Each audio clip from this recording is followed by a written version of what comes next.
doctors. I'm Dr. Chris Rapoff of DC QME Continuing Education, and welcome to this week's presentation. Today we're going to discuss a topic that I'm confident you've encountered as a QME, but maybe you weren't aware that this even existed, and it's a subject of a performance quota for the employee. Before we get started, I'd like to show you the sources that I referenced when I was producing this presentation. Feel free to copy and paste the link into your browser if you'd like to read further about the information I provided today. First, as a QME, how many times have you been presented with this scenario? You're interviewing an applicant, and have they ever told you that they were under such tremendous pressure to get the job done, and their boss kept after them constantly to work faster?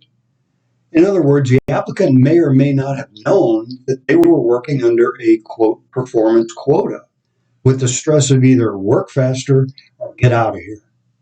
I'm sure that you have. Now, this is compounded by the fact that today warehouses employ a ballooning workforce, largely thanks to Amazon, now the second largest private employer in the United States, with more than 950,000 workers. Tracked by algorithms, Amazon warehouse staff rush to pack and ship a never-ending stream of shopping orders to be delivered, sometimes in a matter of hours.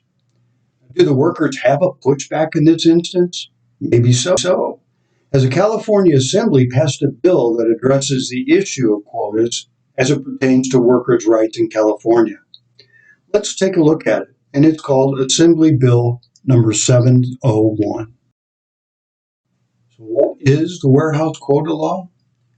Well, California lawmakers passed a first-of-its-kind legislation that would give Amazon and other warehouse workers a new port to fight speed quotas, which critics say have forced workers to skip bathroom breaks and skirt safety measures. It's Assembly Bill 701, and it creates 13 new sections of the Labor Code regulating the use of quotas by warehouse distribution centers, which are defined in Labor Code Section 2100, referring to the North American Industry Classification System Code. And these include general warehousing and storage, durable goods merchant wholesalers, non-durable goods merchant wholesalers, and electronic shopping and mail order houses. Section 2100 also specifically exempts farm product warehousing and storage from the warehouses covered under the new law. Assembly Bill 701 went into effect in January of 22, but little is known about this. Which warehouses are covered? Well, the law covers employers who directly or indirectly control 100 or more employees at a single warehouse distribution center, or 1,000 or more employees at one or more warehouse distribution centers in California. Also included are employees that are provided by outside staffing agencies. They may also be included where the employer controls the terms and conditions of employment for those employees. This is Labor Code Section 2100. Okay, you're thinking, let's look at the obvious. Yes, let's do. Let's take a look at Amazon. For instance, Jeff Bezos, the billionaire owner of Amazon, says that about 40% of Amazon's work-related injuries were musculoskeletal disorders, which tended to be recorded as sprains, strains, back pain, and other injuries. Sound familiar? Well, these injuries are often a product of exertion plus repetition in an awkward, unnatural position, hence your CT injury. They account for over half of all of the non-fatal workplace injuries where workers wind up in the emergency room. And according to Jordan Darab, the former Deputy Assistant Secretary of the Occupational Safety and Health Administration, said, in his Amazon case, one of the major causes of musculoskeletal injuries are the quotas, which cause an unhealthy pace of work. No surprise. Okay, so what is a quota?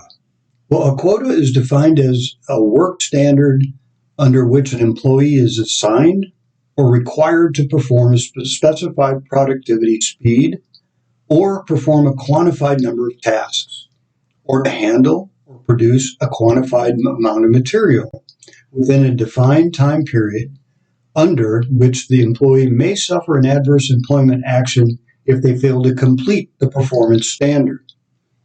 Now, this would also include a required number of packages, say, for instance, in a specific amount of time. Okay, 200 packages per hour, for instance. It would also include having to clear all packages from a conveyor belt based on belt speed, or clearing all incoming or outgoing inventory within a single shift, or filling a certain number of containers in a specific time or in a work shift. Okay, this all sounds well and good, but what are the employer's requirements for information to provide to the employees? Well, that was taken care of as well in this bill. And after January 31st of 22, employers are required to provide each employee a written description of each quota that the employee works under. This includes a number of tasks to be performed, or materials that must be produced or handled within a time period, and any potential adverse employment action that could result from failing to meet those quotas. So this information must be given to all new employees also when they're hired. And this is Labor Code Section 2101.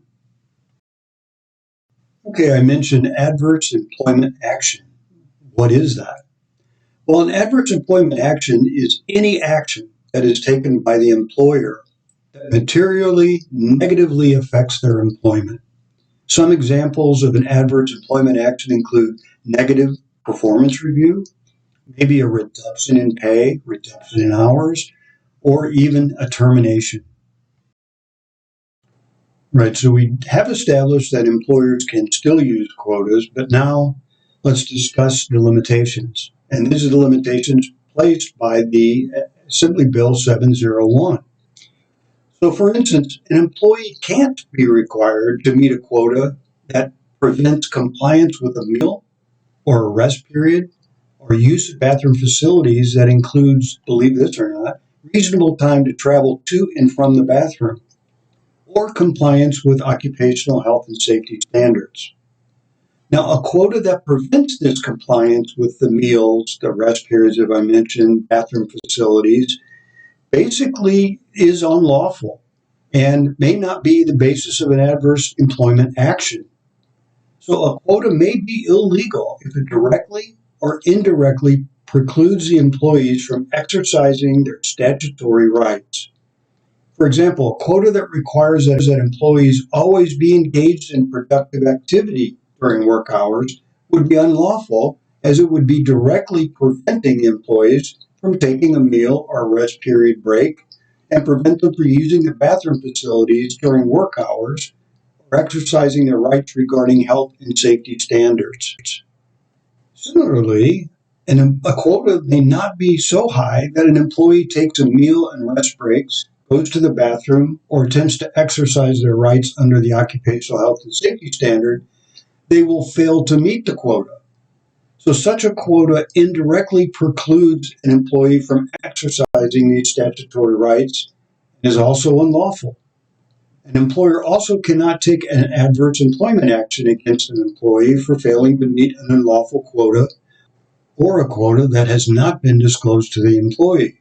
And this would be Labor Code Section 2102 and Labor Code Section 2103. Let's continue on the employee's rights. So what information then can an employee request when a quota prevents a meal or a rest break, or prevents compliance with the occupational health and safety standards? Well, for current employees, if a current employee believes that meeting the quota prevented them from exercising their rights to a meal period or a rest period, or exercising their rights according to the health and safety standards, they can request a written description of the quota that they're subject to and a copy of their most recent 90 days of their personal work speed data. The employer must provide that information within 21 days. And if there is an employer that does not monitor work-related speed data, well, then they need not provide it. Absolutely. This is Labor Code 2104. Now, retrospectively, if a former employee believes that meeting a quota preventing them from exercising their rights to a meal period or a rest period, or complying with the health and safety standards. They may also request a written description of the quota that they were subject to while they were employed, and a copy of the most recent 90 days of their personal work speed data before they were separated. So very interesting. You have current employee rights and former employee rights in this bill. Well, you may be asking yourself, does the new law protect employees from retaliation for requesting this information, or complaining about quotas, or failing to meet the undisclosed quotas? Well, they've addressed this as well, and the answer is yes. The new law prohibits employers from retaliating against an employee for requesting information about the quota, or complaining about the impact of the quota on their ability to take a meal or a rest break or a bathroom break, or exercising their rights regarding the health and safety standards. Employers cannot retaliate against employees for failing to meet this undisclosed quota. Now, if an employee takes an adverse employment action against an employee within 90 days of the employee making their first request of the year for information about a quota or a personal work speed data, or making a complaint related to a quota to the labor commissioner or an other agency or the employer, there is a rebuttable presumption of unlawful retaliation. This is Labor Code Section 2105 in the new law. So here we have some additional protections for the employee and some checks and balances for the employer as it relates to working with quotas. So in conclusion, this California Assembly Bill 701 asserts that productivity demand cannot come at the expense of the health and safety. For example, by pushing workers to skirt safety techniques or skip restroom breaks to which they're entitled. If that does happen, the bill would give a current and a former worker more legal pathways to appeal them. Also, a second benefit of this bill is transparency, which we don't see very often.